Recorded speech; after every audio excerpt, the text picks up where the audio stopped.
আমাদেরকে সদা সর্বদা আল্লাহ তাআলার প্রশংসা করা উচিত। কেননা আপনি আমি যেই পৃথিবীতে বসবাস করি এটা তো আল্লাহ তাআলারই। শুধু তাই নয়, আমরা প্রতিটি মুহূর্তে আল্লাহ তাআলার দেওয়া অসংখ্য অগণিত নিয়ামত ভোগ করতেছি। উদাহরণস্বরূপ যদি বলি, আপনি আমি প্রতিটা মুহূর্তে নিঃশ্বাস গ্রহণ করি, সেটা তো আল্লাহ তাআলার পক্ষ থেকেই দেওয়া।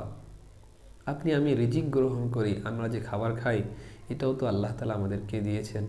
হয়তো আপনি আমি এই রিজিক সংগ্রহের জন্য চেষ্টা করি। লক্ষ্য করুন, একটি ধান, তা থেকে একটি গাছ তৈরি করে অসংখ্য অগণিত ধান বাহির করা কখনো কি আমাদের দ্বারা সম্ভব? অথচ আল্লাহ তাআলা আমাদেরকে নিয়মিতই রিজিক দিয়ে যাচ্ছেন। আল্লাহ তাআলার দেওয়া চোখ দিয়ে আমরা দেখতেছি, আল্লাহ তাআলার দেওয়া কান দিয়ে আমরা শ্রবণ করতেছি, আল্লাহ তাআলার দেওয়া জিহ্বা দিয়ে বিভিন্ন জিনিসের স্বাদ গ্রহণ করতেছি, কথা বলতে করতেছি। আল্লাহ তাআলার দেওয়া মেধা মস্তিষ্ক দিয়ে কত ধরনের চিন্তাই না আমরা করতেছি।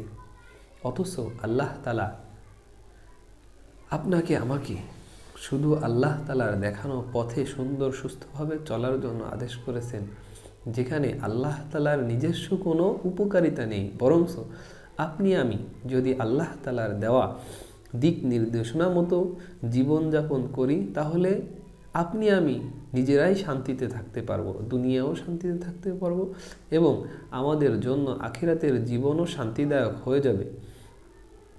আর যেই ব্যক্তি আল্লাহ তাআলার এত নিয়ামত পেয়েও আল্লাহ তাআলার নাশুকরিয়া করে, নামাজ আদায় করে না, অন্যায় কাজ করে, পাপাচারে লিপ্ত হয়, আল্লাহ না করুক তাদের জন্য যে কি ভয়াবহ শাস্তির বর্ণনা কোরআন মাজিদের মধ্যে দেওয়া হয়েছে, তাদের উচিত তারা যেন এই বিষয়গুলো একটু হলেও চিন্তা করে দেখে।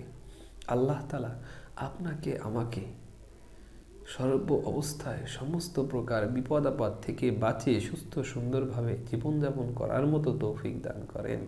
আমিন।